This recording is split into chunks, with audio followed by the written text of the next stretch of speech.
Hi, everyone.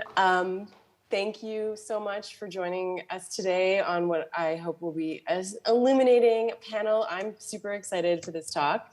The title is Blockchain and Beats, New Horizons and Tech and Art. And thank you to Pop Montreal for accommodating my weird situation today, last minute. So today we're going to be discussing Web3 technologies and how they're impacting musicians in the music industry today and in the near and potentially distant future. Also, I just got a notification that the recording has stopped. I don't know if that's relevant to Pop, but I will kick this off by introducing our fantastic panelists today.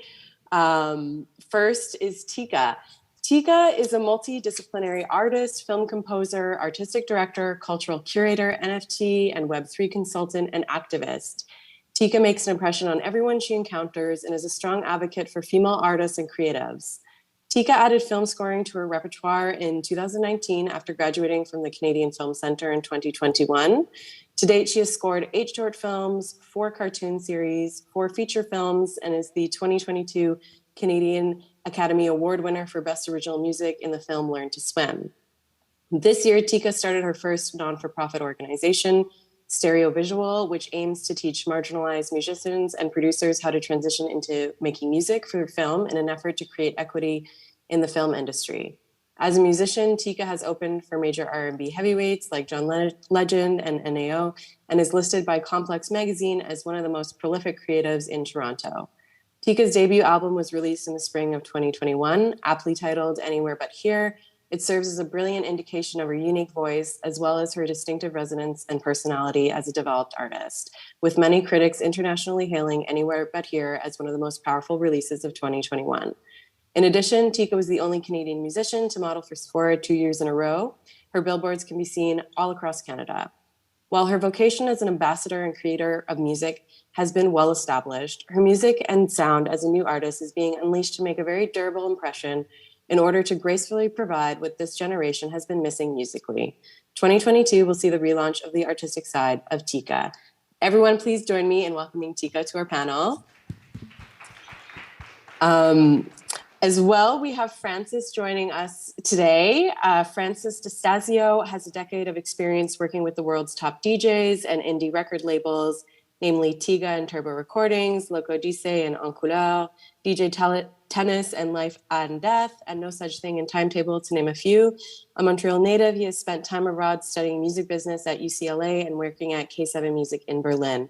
As a DJ himself, he has been playing clubs and festivals internationally since 2009. Now a firm believer in the power of Web3, he recently co-founded Mega Labs, a creative agency guiding artists and music brands to launch blockchain-based music projects. So thank you, Francis, as well. Everyone, please join me in welcoming Francis. We also have Sarah Mackenzie on the panel. Thank you so much, Sarah, for joining this panel at kind of a later date.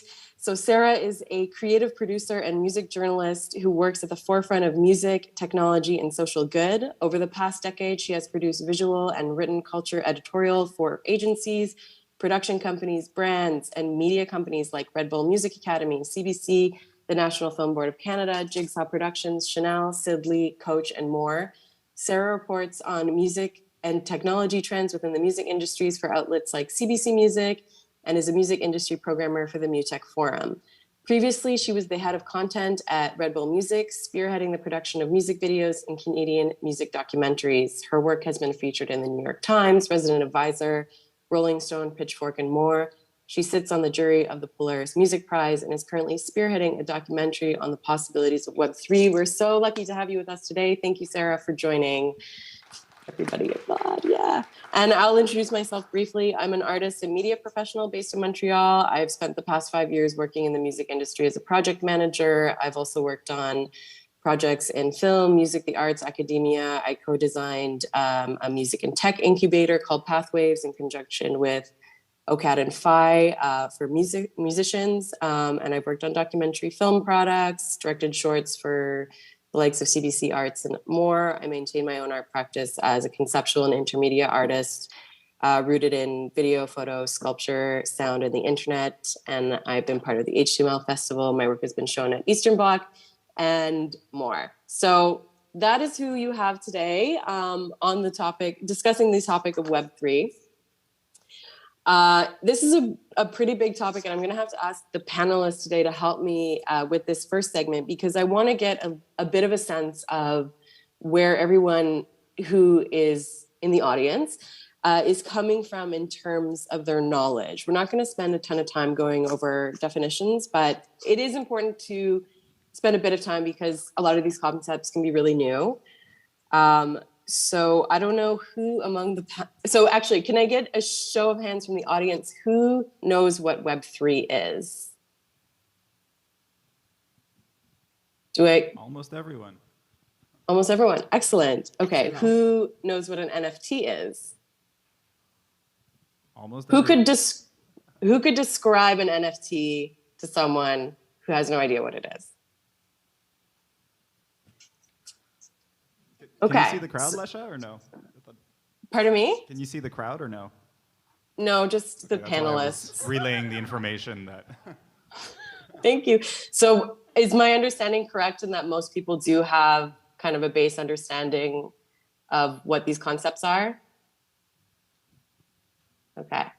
Well, okay, then maybe I was going to ask, the panelists to maybe give us an idea of like what Web3 is, but maybe that's not necessary, which is great because that means we can jump right into the topics at hand. So I wanted to start the discussion today by looking at the parallels between Web3 and indie music. I mean, we're at Pop Montreal, an indie music festival at arguably one of the capitals of indie music in the world. So it feels relevant to discuss what opportunities Web3 presents for indie artists and hopefully touch on some of the parallels between Web3 and the spirit of indie. So my first question, I will launch it at the panelists and specifically Tika. I was wondering if you could describe your experience in releasing NFTs and any thoughts that you might have on how independent artists can use this technology, how they might be empowered by it, or what difficulties they might encounter, just perhaps by talking us through your experience in working in Web3, how you got started and maybe something you've released. Yeah, totally. So my Web3 journey actually started in, I would say, September of last year. I had newly parted ways with my label. I was signed to an indie label. It was not a bad situation. It just wasn't the right situation for me.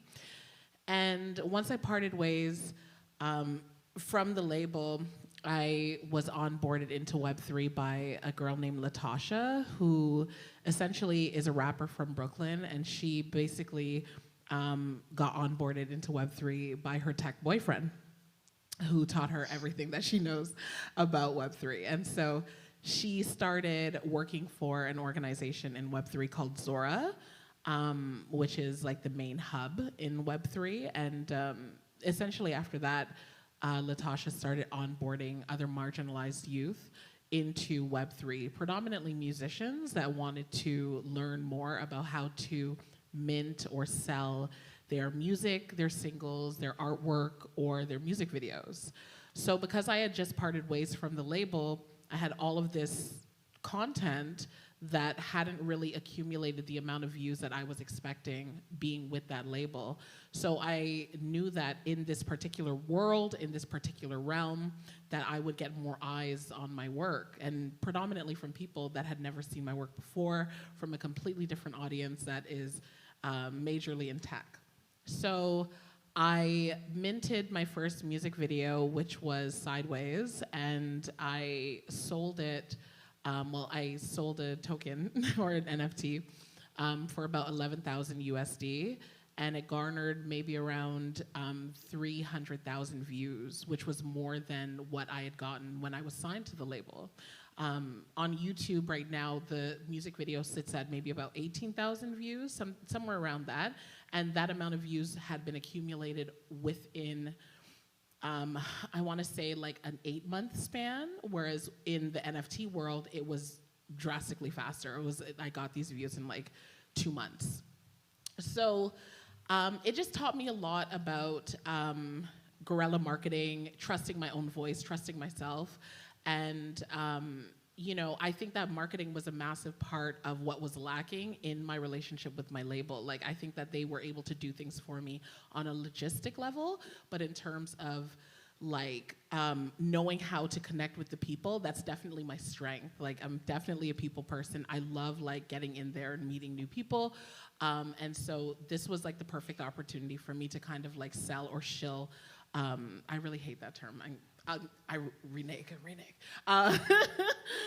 Take it back. Yeah, take it back. But yeah, to sell my work. So, so far, as of December last year, I've made around $45,000 in like NFT money, which is amazing. And I've also poured back into the community by like buying other people's art, you know, buying their singles or buying their visual work. And also, like, I work for an organization called Daima, which is an NFT platform that teaches predominantly Black youth how to onboard into the space. So, yeah, I'm a consultant for that firm, and I really think it's great. Like, you know, it's different strokes for different folks. Like, some people work well within the structures of, like, you know, labels. Some people work better in a more like rigid or like structural or system, in that kind of a system. But I'm very free flow. I also like believe in the fundamentals of like Taoism and Taoism. So like those things were very attractive to me about like the NFT space. I like the fact that there's no homophobia, no transphobia. Like, some of those fundamentals are like always reinforced, and also Black women are like seen as, you know, to be at the forefront, which I also love. So I really respect that. And so so far I would say that my journey has been interesting. I never thought I would be in this position in a million years, but I'm really grateful that Latasha onboarded me, and also Nazca, like my cinematographer and photographer. He taught me everything that I know about tech. Like, I had no clue how to start like an online wallet. I was not versed in crypto at all. Like, I didn't know anything. And I felt so aloof. Like, I was like, oh my God, like, I don't know anything about anything. But once I got into the world, I like it for a myriad of reasons. Like, I think that I've met so many different people from different walks of life. Like, I've met people that were like wrongfully imprisoned, that came out of prison, that were able to join Web3 anonymously and make money for themselves. So like, there's a myriad of different people from different walks of life that are able to create sustainability for themselves, and I really love that. And I also think it's really important for me as like a Black person, but also like a Black queer woman, to be in control of like the money that I'm making, you know, for my art and for my work. That's really important to me as well. So that's been my journey so far.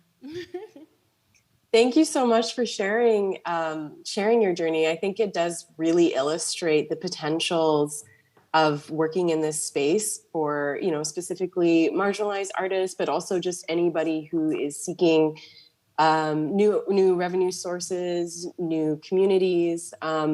Francis and Sarah, either or, I was wondering is this something that you've seen in your work with artists, or Sarah in your research for your documentary?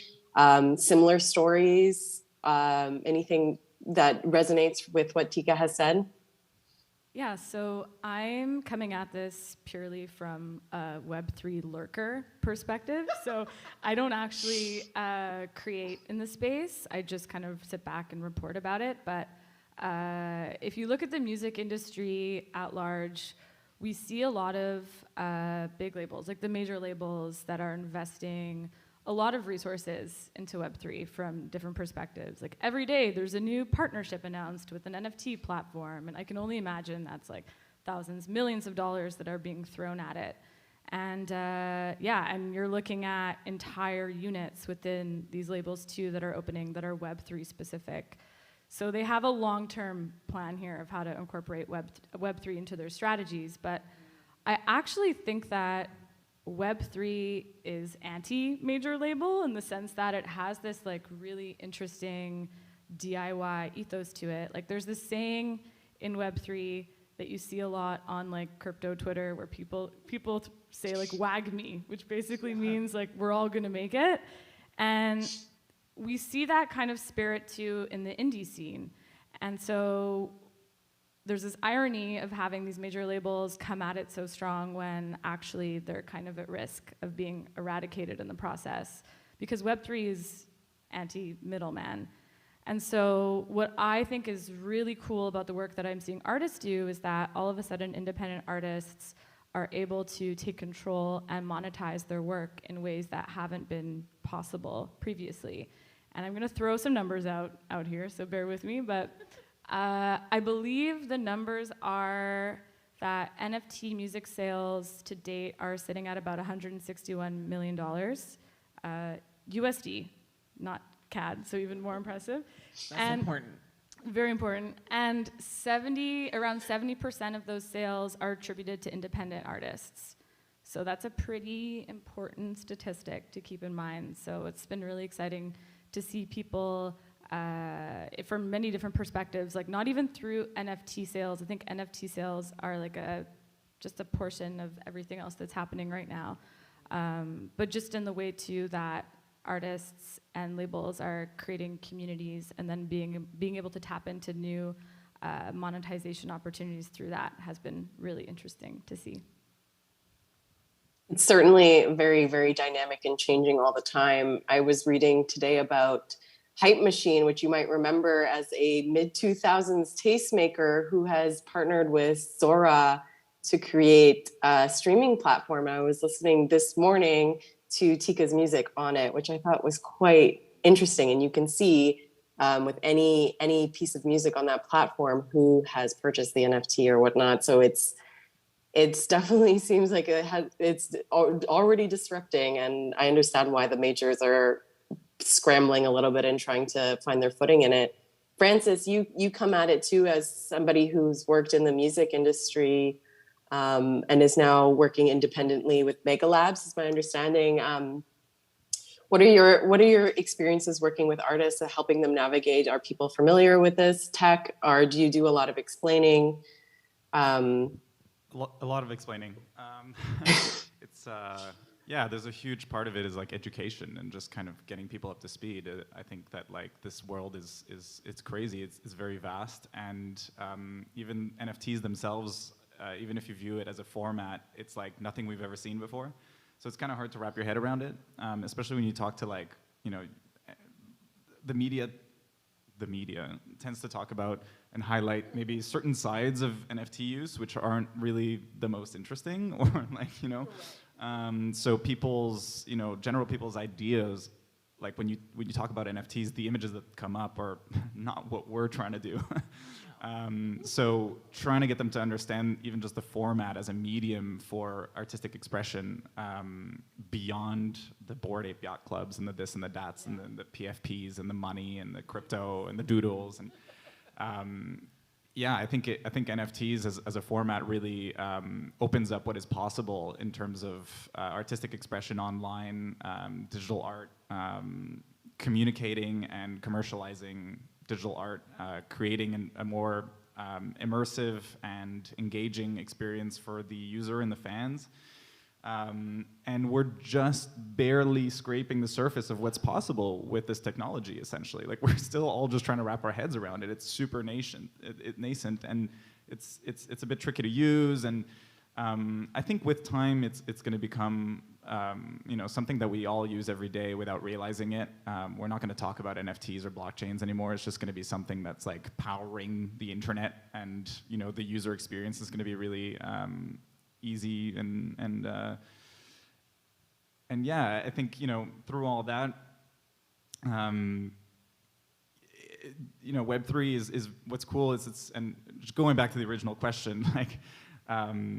It really encourages do-it-yourself culture, which is, you know, pretty punk rock and indie, and you know, I'm all for that. You know, if we can empower artists and give them more control over their art, more control over the way that it's presented, over the way that it's monetized, making sure people get paid correctly. I mean, these are pretty basic, like fundamental things that blockchain and Web3 and all that bring, and that's pretty exciting to explore. And to touch on the major label thing, I mean, it is pretty interesting to watch, to see these press releases go out about, oh, Warner just signed a partnership with such and such marketplace, and then you speak to people at Warner on these artist teams, they're like, oh yeah, I don't know, like our bosses did some deal. We don't actually know what's going on, but really, and they're like, we don't. And more on the kind of behind the scenes side, like, we've been hearing from some of our friends in the scene that when major labels do these deals with certain platforms and they're funding them, it's a little bit like when the major labels have been investing in the Spotifys and the DSPs of this world. They're starting to bend the Web3 rules a little bit to suit the kind of major label model and their business model that has been existing for many, many years. That is a little bit alarming because Web3 is kind of really rooted in the opposite of that. And I think that inevitably, we're probably going to see a bit of a divide soon. And between kind of the major label Web3 game, if you can call it that, and the true DIY kind of like indie do-it-yourself Web3 game. And I think that that's okay. Like right now, like some people go on Spotify and other people go on Bandcamp and other people buy music NFTs, and like these pools of these platforms kind of grow and shrink. Like, there was a time where everybody was buying downloads on iTunes, and now most people stream music on Spotify. And eventually, maybe that pool is going to shrink, and web, music NFTs are going to grow, and that's all we can hope for. So, we'll see how it goes. Yeah, I think Francis, you touched on something pretty key too, and one of the reasons why I feel optimistic still about Web3, and one of the things that drew me to it myself as an artist before I was researching it for other purposes, which is that sense of community. And I think that that's something that the major labels can't ever replicate.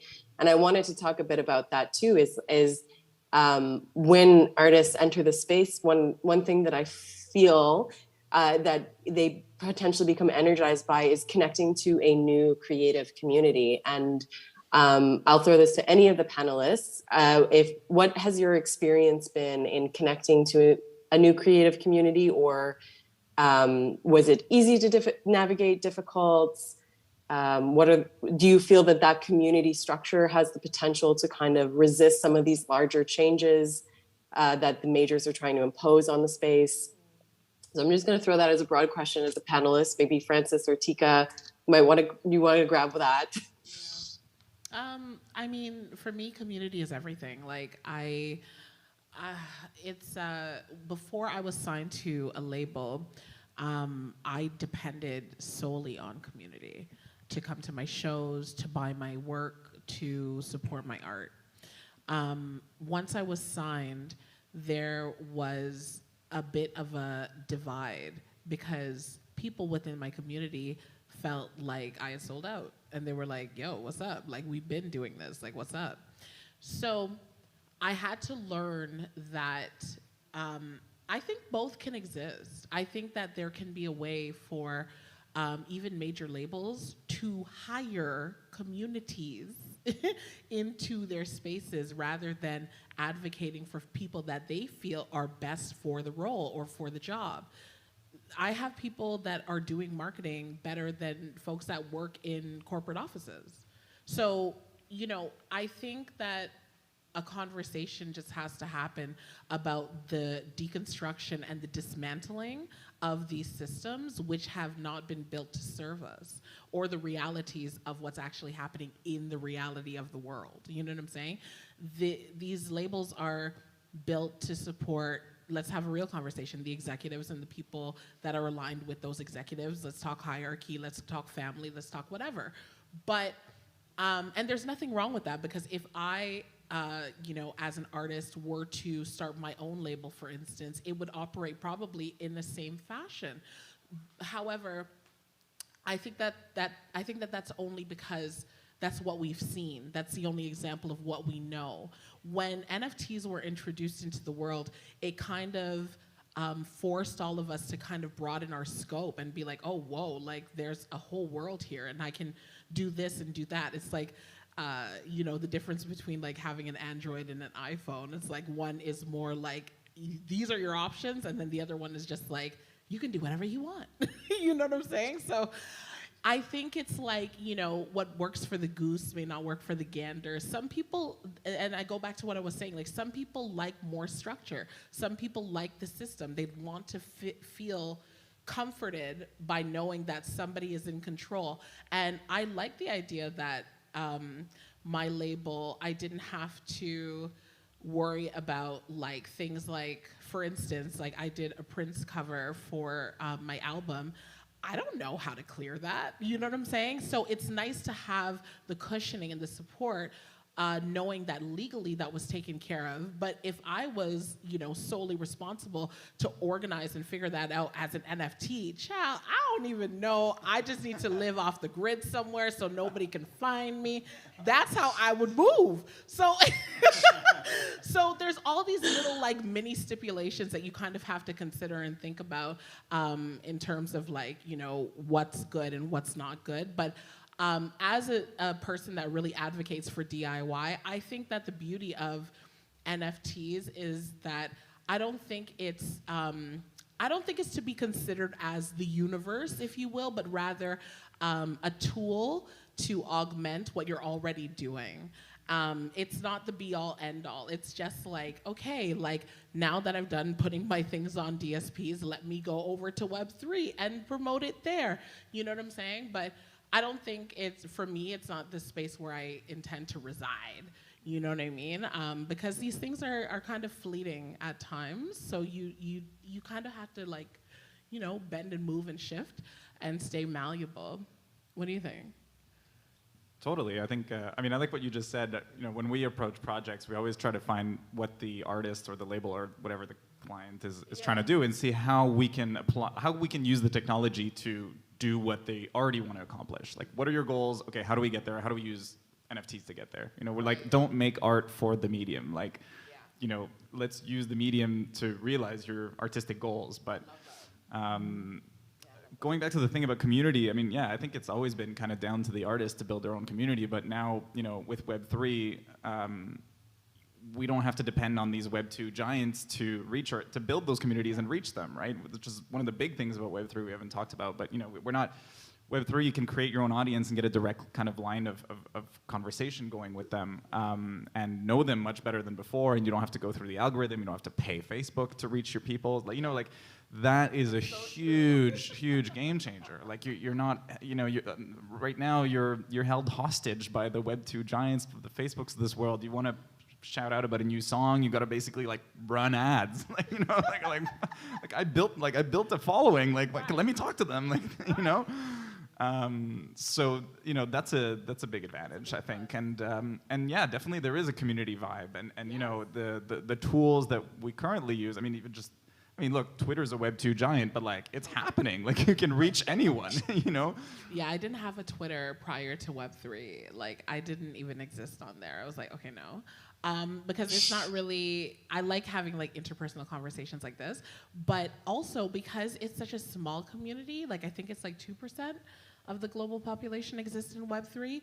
I can say for myself that most of the people that I'm aligned with or connected to that were like, you know, celebrities, you know what I mean? Like from like Web 2, like I connected with like Jadena or like Nana Kwabena, like, you know what I'm saying? Like I would have never been able to connect with those people in Web 2 because it's just so broad. But because the community is so small and because like, you know, they really advocate for like the intellectualization of just like tech, I was really able to connect with these people and they were just like, oh, cool, you're like a Web3 nerd. Like, you know what I'm saying? Like, it's so nice to connect. And I'm like, so weird, but like, it's just interesting. And I was also able to connect with like Janelle Monáe's people. Like, so certain connections happened in Web3 due to how small the community is and them just wanting to connect with other people that knew how to navigate that world. I think they see that as like almost like a plus. It's just like a secret society of sorts. But I also love like the discords and like I've connected with like even like younger people that aren't celebrities, that are celebrities in their own right in Web3. There's a girl, her name is Real Girl. I love Real Girl, and she is like 18. She's from Ohio, and she like has been doing shows for maybe like 5 years, and she's queer, non-binary, and has like thousands of followers that like have just connected with her through Web3. She does like a Freestyle Friday every Fridays, and she just advocates and tries to keep the community together and is very like authentic. And I really adore her, and I like, you know, she reminds me of like a younger me prior to, you know, being disillusioned by the industry. I'm just like, yes, you know, so like things like that I really adore about Web3. It's such a small space, and because it's still not, I would say like it's virtually like untouched still by like the general like, you know, industry. It's still kind of like a safer place to kind of navigate and explore and really make real friends. I've made a lot of really beautiful like friends since I've joined, so yeah. Yeah, I've observed like a serious kinship within Web3 where... I'm gonna need for you to stop lurking and join, okay? You're like, I'm in I've there. observed. I'm in there. But it feels very, like every time you want to talk to somebody within the community, the door is always open. That is a constant thing, even like within Discord and Twitter, which is technically a Web2 platform. It's so anti-gatekeeper, right? It's like Yeah. But I mean, you know, it's not there are extremely high barriers to enter the Web3 space. Like it can be extremely daunting and a little bit exclusive. But once you're in, you're in. So there's that. And I think on a community level, like you had mentioned Discord, and I'm curious, like how many people are on Discord here? Oh, cool. Okay, cool. Yeah.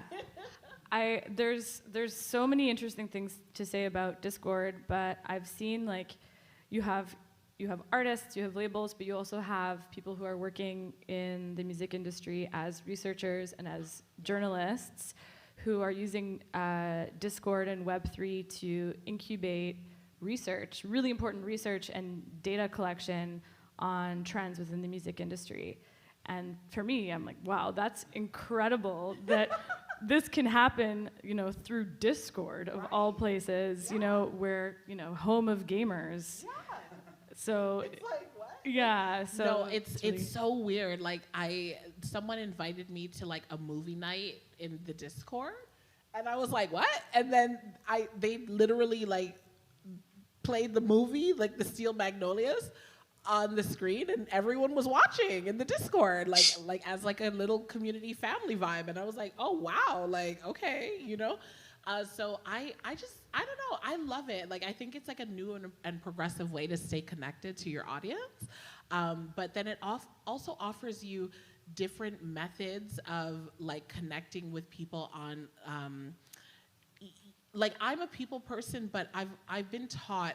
I won't even say taught. We've been groomed, I would say, by the regular Web2 community in terms of the industry that, you know, to be an artist, you are to be seen and not heard. That is the je ne sais quoi of being an artist. Like, you are to be this thing that's untouchable. You must be seen, like, you know? And that's how I moved before. So I didn't have a Twitter, and that's what made me feel safe and comfortable. However, now, like, in Web3, I'm, like, all over the place. I'm like, oh my God, who's that? Like, you know? Like, and I'm just like, hi, it's so nice to meet you. And it's almost like I forgot what kind of person I am because I wasn't given permission to be that, because it's almost like the artist, you know, do you know what I'm saying? It's like we're to just be these things, like these pillars, or to be idolized, right? Like we're not to be personable or to have like emotion or whatever, you know, but Web3 is so anti that. Like, it's just like, express yourself, tell me what you're feeling, like what's going on. Like, you know, when I disappear, people reach out and I'm like, whoa, like who is that? Like, you know, like, and it's not in an invasive way. It's genuine care. And I realized I didn't have that before. And that's so unfortunate and stifling to even consider and think about. But I'm grateful for this space because I've really, really connected with some really beautiful, marvelous people. So yeah, huge advocate over here. I think it's I love it. I love it. So sorry if I'm not there in person to say this, but I think that Web3 in a lot of ways personifies or delivers what we imagine a little bit more the utopia of the internet can provide us all in terms of community, in terms of connecting with fans, in terms of opportunities. Once we step away from these gatekeepers, these massive technology companies, the big DSPs like Spotify that have dominated the industry for the last little while, the feeling and what I'm hearing too from you, Tika, is that there's this new energy, this new way of connecting that can be very invigorating and creatively liberating. And I think that that's something that all of us that are enthusiasts in this space have experienced or seen and want to bring more people into because of WAGMI. Like, we're all going to make it this idea of everybody kind of taking back the power to be yourself, to express yourself, to sustain yourself in a creative way, that I think a lot of people find super empowering. And I will throw another question to the panel to continue this discussion. If there's an artist in the audience today, Sarah, you mentioned there is kind of a big onboarding process. If you had any tips for someone who wanted to get started in this space but hasn't yet, what would those be? There is a big learning curve, but we've all of us here have managed to overcome it and enter the space. So if anybody is interested and hasn't taken a dip yet, highly recommended, but maybe we have some tips from our panelists on how to do that. I have a Google Doc of essential reading and listening that I'm happy to send to anyone here. But otherwise, Google is your friend. I shameless self-promo, but I write a bi-weekly newsletter on music and Web3. You can sign up. It's www.thelab.report. Good place to start. But yeah, I mean, touching back on the last question a little bit, people who have drank the Kool-Aid and are converted to Web3 are stoked, and they love to talk about it. There are so many resources about this stuff out there. Like, you don't have to go to school for it. It's really like, I mean, Google Web3. Like, you know, it's. But I don't know. There's so many communities. Like, what are your favorites?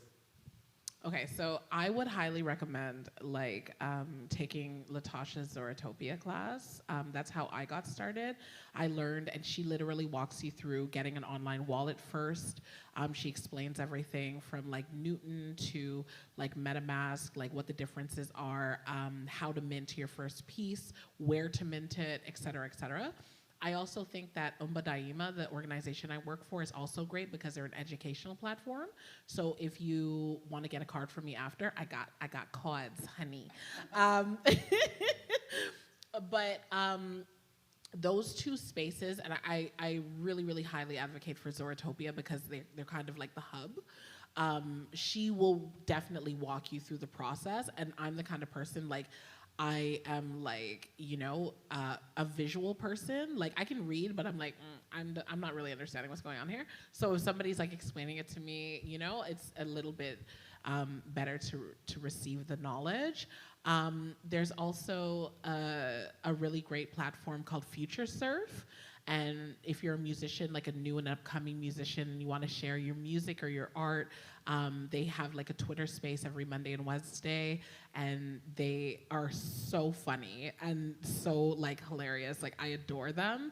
And they're just like young, marginalized people that like bring the community together by playing all their music, giving them feedback and like honest critique, and just encouraging them by like, you know, pushing them in the right direction, you know? But yeah, like those three spaces are like really excellent. Also follow a lady, her name is Mecdot. She works with Deadfellas. She's a really great advocate. She's a really great public speaker as well, and she like helps to also onboard people into Web3. I think she's really excellent as well. And follow me. Follow me too. I follow back. I never used to follow back in Web 2. I was like, that's not cool. But now I'm like, oh my God, I'll follow back now. It's changed. Love it. I think that I always say that Web3 needs a rebrand. And because it's decentralized, I don't think we're going to see a fully launched rebrand of Web3 as a campaign anytime soon. But I think as people become a little bit more educated and versed in the space, that will come with time. If you are curious and you're getting into the space, I would keep an open mind. And as Francis mentioned, people who are in Web3 love to talk about Web3. So I'm sure if you hit anyone up on Twitter, they'll make time for you. Also, like we were talking about Discord, like Discord is great. Like, yeah, join a couple of Discords, hang out in there, talk to some people, read some articles. Like there are amazing Discords out there that you can join, like Water and Music, which is like a really great resource for like tech and music news in general. There's like Refraction. So yeah, we'll stick around if you want to ask us any questions too. But definitely, I know it can be extremely overwhelming and very daunting. It was for me at first. But yeah, there are definitely ways to get in there. And as people in Web3 love to say, we're very early in this space. So yeah, come join us and be an early adopter of the technology. I always, if anyone that I know is like interested, I'm always like, just start participating. Just find a Discord community or buy a small amount of cryptocurrency just to understand how it works for yourself is such a great way to overcome that learning curve. Really forces you to learn. And yeah, once you enter one Discord, you'll find another Discord. You can ask people, hey, I entered this space mainly as a photographer, from a photographer perspective. And I was going into photography Discord saying like, is there a Discord that focuses specifically on this type of art or that type of art? And people will help you out, point you to resources. If Discord I found is a really great tool, and you can find these Discords too via Twitter. So those two places, I mean, Twitter really had like a resurgence, I think, with Web3. It really helped Twitter out. So yeah, I think that all that advice is excellent advice. Thank you, everybody. I don't know. I want to check with Eve, how much time we have. I know that there is supposed to be some time for audience questions. So maybe someone from Pop can give us an understanding of how much time we have left. You have time. Okay. So time for questions or time to continue the conversation? Both. Okay. Well, let's continue the conversation a little bit more, and then maybe switch to questions that people might have. 5 for talking, 10 to 15 for questions. Okay. So we have about 20 more minutes. I'm trying to think, like, there's so much on my mind after discussing this, but one thing that I really love is some of the new applications of NFTs and Web3 for musical artists to connect with fans. I don't know, Francis, maybe you can talk a bit about some of the more newer things that we're seeing coming down the pipeline. I was talking to an artist who was planning on using NFTs to create a fan club. So the concept was to mint a certain number of NFTs that fans could purchase their own, and then that could give their fans like specific access, like, if you are a holder of this NFT, you can always come to my show for free, that kind of thing. So in looking forward, maybe Francis or someone else on the panel too can jump in on, and is there anything that is exciting you in particular right now? Yeah, we see a lot of artists selling NFTs with kind of like a Kickstarter crowdfunding model and promising future utility of all kinds. It can be a really good way to raise money for an album project that you're trying to do yourself, that you need money to record and actually produce the work. If you have a dedicated fan base who are willing to kind of give you money up front with the promise that they'll get an album and this and this and this and guest list and whatever, maybe a producer credit on the album, that's good. I'm working on a project now where it's kind of like that. There's multiple steps. We're going to take the fan base along for a ride and use the NFTs as kind of a ticket to an immersive digital experience in the metaverse, where we talk a lot about how people like to say, like a Pink Floyd album is like a conceptual thing with a world and all that, but all they had was the music and the record cover to convey that idea, and now you can do so much more. And for example, for this project, we're building kind of imagine a video game where you can discover the album by navigating this world, discovering different songs in different corners of the world. I can't say. It's gonna come out next year. Maybe someone else has done it. Yeah. Anyway, but this is kind of the new, like, you can offer a lot more to your fans than you could before. It goes well beyond the music at this point. You can really take people along for a ride and spread it out over multiple months and really kind of create a story and really engage them multiple times. And maybe fans pay a little bit more for that experience, but it's just like so much better than all you get is, hey, you get to listen to this on Spotify or whatever, and you can save it, and then when the platform goes down, you're going to lose my music. So I love hearing about these innovations. They're really inspiring. I also love Arpeggi Labs. So Arpeggi is a Web3 based, it's almost like a Pro Tools or like a Logic online. So it's literally like a Web3 based recording program for artists and musicians. So like you can use it to make beats and you can use it to like record yourself. So I've made beats on Arpeggi, and a couple of my friends have also as well. And it's really cool because once you're done making your beat, you can immediately just mint it and sell it right there. So like it's a very cool new website with Web3 that I really adore. And I'm trying to think of, is it called Tri-Roll? I don't know if you've heard of Tri-Roll. Have you heard of them? Tri-Roll, they make your own tokens. So like you can use those tokens to give to your fan base. And they can be used for anything like coming to a concert, or it's like a cute incentive. And they're like one of one. So like everybody feels like really special to have them. So they create them, Tri-Roll. And there's a few others. Like I have to really like sit and ponder. Like, I've seen so much cool stuff, but that's what I mean. Like it's such a broad universe and such a broad stratosphere that there's so much room for creation and so much room to just like build, So yeah, definitely check those out.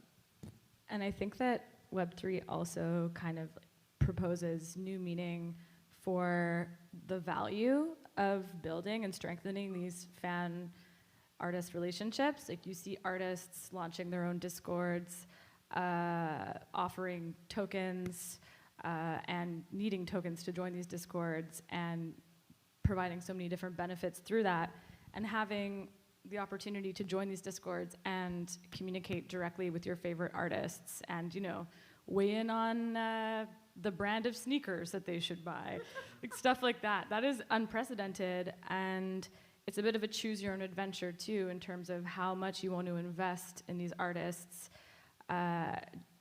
based off of also like what you think the payoff might be long term. And I think it raises a question where it's like, well, is it better to have a lot of fans, or is it better to have less fans but they're all super fans who are willing to invest in your music and support you in a way that might give them a return on investment down the line? So lots to think about there. Yeah.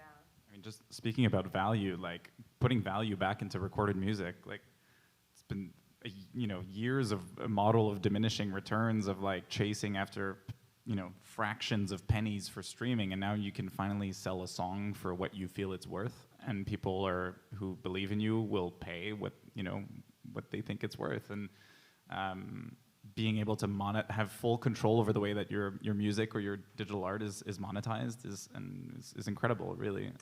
And I think it'll bring a lot more money back into the artist's pockets and a little bit less in the middlemen, and we can all earn a living from this. Because it's, last few years have been tough for indie music. Like it's really, shows, and then there's COVID, there's no shows, and then you're trying to sell T-shirts and you're trying to sell that. But now you can really monetize your output in a really smart and customizable way and keep pretty much all the money for yourself. I also think that like there was a report that came out a few days ago that talked about NFT sales declining, and the number, I can't say it off the top of my head verbatim, but it was pretty significant how much NFT sales have dropped since the initial boom. And zooming out, if we think about it, the portion of those NFT sales that were actually music NFTs is super small. Like music NFTs are really small when we consider the larger landscape. But I think with NFTs specifically, like there was so much hype at the beginning, and it was COVID, and everyone was locked down. And so, yeah, I think it's normal that those numbers were absolutely inflated. And now it seems like the dust has settled, the market's not doing so hot, and it's easy to kind of like laugh at NFTs and Web3 and just kind of make fun of it and poke holes. But I think that ultimately, like it's really inspiring to see people who are still working to move it forward, and who are still working in the space and who understand the long-term benefits and advantages of it. Because like the music industry, yeah, you know, it's kind of broken in some ways, and Web3 isn't the solution by any means. I'm not gonna sit here and say Web3 is the answer, but it is an amazing strategy to make it better, and it's gonna be really interesting to see how we continue to see progress and further innovation in that space. I love all of those thoughts. Thank you so much. I agree completely. Like, you know, NFTs, like anything, are subjected to market pressures. It's not just NFT sales that have gone down. You know, there's a lot of things that are happening globally, economically, and everything is affected. So it is easy to point, oh, look at like these NFT sales going down. But now is actually a super interesting time to get involved, because we're starting to see kind of that first wave, that first moment of hype has passed, and what are the things that remain of value in the Web3 space and when it comes to NFTs. It's super interesting, super fruitful time to get involved in the space, and surely it will continue to evolve over time, because it is based in technology, which is always evolving. On that, I think I want to make sure we have enough time if there are questions from the audience. I don't know how this functions because I'm not there in person, but perhaps there's a microphone. If anybody has questions, I don't know if there are questions. If there's any questions, there's a microphone right there. I can't see the audience. Someone's Don't be shy. walking up. Just a quick question. So we've talked a lot about Web3. How about blockchain in general? Like, are you looking at some specific, we've heard about smart contracts, so getting into agreements with your customers or your producers, and is this something that you're looking into and you're building upon to be more independent and start, working on the Web3, like really getting into the different blockchain platforms? Is this something that you can talk about? Is this something? Yeah, we haven't talked about the technical side of it all so much. I mean, it's I think none of us four are like developers or like necessarily tech people. There's some people that are kind of more better suited to really talk about what goes on underneath the hood. I think it's evolving very quickly. For example, things like standards, like smart contracts, and NFTs and stuff. They're bits of code, right? There's certain standards that are coming around. For example, the ERC 721 for NFTs, and then there's the OpenSea standard that was built upon that adds a little bit more metadata, for example. But there's no current standard for music NFTs, so they all kind of carry a different set of information within them. And that makes it kind of a mess because it kind of prevents all the platforms from working together, for example. So people are trying to reach a consensus on like, okay, what's going to be the music industry standard for music NFTs? And what's really interesting about that is that it's not like some private company. Well, I mean, it's possible, but currently the scene, the Web3 community is so small that that conversation is literally happening in a Telegram group, and random people from across the world are like in that group trying to reach a consensus for what is going to be the standard. But then, there's like Sound just released a new one, and Mint Songs and Catalog did a separate one. So now there's like 2 or 3 of them floating around, but the challenge is going to be like, how do we get the whole industry to kind of settle on like, okay, this is the standard we're going to use from now on. Beyond that, I mean, it's also like, which chain do you build on? There's all these chains running in parallel. There's no one size fits all for this thing. Like, that's the thing. It's so broad. I don't think, and I think that is an industry. I think that the industry standard is an industry thing. You know what I'm saying? Like, I think that is a music industry thing. But I think the blockchain it's so broad that I think we're gonna have multiple standards for multiple reasons, for multiple people, from multiple genres, genders, et cetera, et cetera. Like, I don't think there can be just like a one contract and this suits all. Like, I would be shocked, you know what I mean, if it was that inclusive, you know what I'm saying? But I also think that is the beauty of the blockchain, is that it encompasses so many different people, you know what I mean? And that's what the industry is missing. It's not encompassing different people, and that's what the problem is, right? So I think that smart contracts are really great. I know a lot of artists that are using smart contracts for themselves and their audiences and their fan base, so that they're protected. And I think that's fantastic, because the thing about contracts, words are spells, right? So what we say is what comes to pass, and I don't think people have clued into that shit. So when you literally sign a contract with somebody, an organization, a label, a whatever, spiritually, you are signing away a side of yourself. You know what I'm saying? So the beauty of smart contracts is that you are able to be like, I am God right now, and this is my Bible, this is my chapter, and this is what I want people to adhere to, so that I feel safe, and so that I feel comfortable, so that I feel appropriately represented, and I think that that's beautiful. But I don't think that there's going to be like a one size.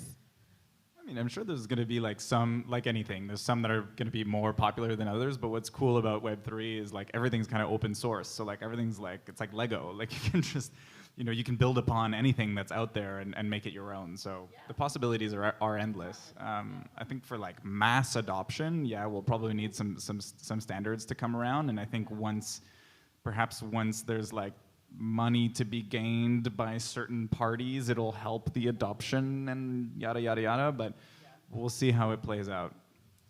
Actually, like final thought, I mean, it is pretty strange, because for mass adoption you kind of need this standard thing, but it's all about decentralization. So it's like you gotta kind of find the balance between, I was talking to a friend about this, and he was like, man, the way to fix this is like there should just be a music blockchain. Like that's the one that everybody builds on. But there's kind of beauty in the fact that you have endless options, right? So it's like, I don't know if that's the solution.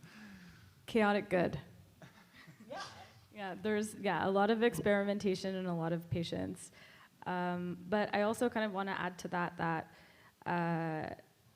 it's interesting that in Web3 there are layers, and that you can be interested in the philosophy of it, or the ideology, which is decentralization, without understanding like the infrastructure, which is like the technology, aka the blockchain. But when those two intersect, that's kind of like the power and the magic of Web3. And I think that smart contracts are completely revolutionizing the way that artists can get paid, which is very nice, because we want artists to get paid. On their own terms. On their own terms, and I can only imagine the conversations that are also happening in boardrooms of major labels when they hear about this. So it'll be interesting to see how this lands. Yeah, and one thought too is actually indie artists are potentially so much better positioned because they don't have contracts with big labels. A lot of the times they are more free to find a solution that works for them. I think we have time for one more question at least. Yeah. Quick question. In recent news, we've been hearing about Ethereum 2.0 and the merge and everything. I was wondering, what do you guys think that implies for creators, and where do you think we're going in the direction for music, the music industry specifically?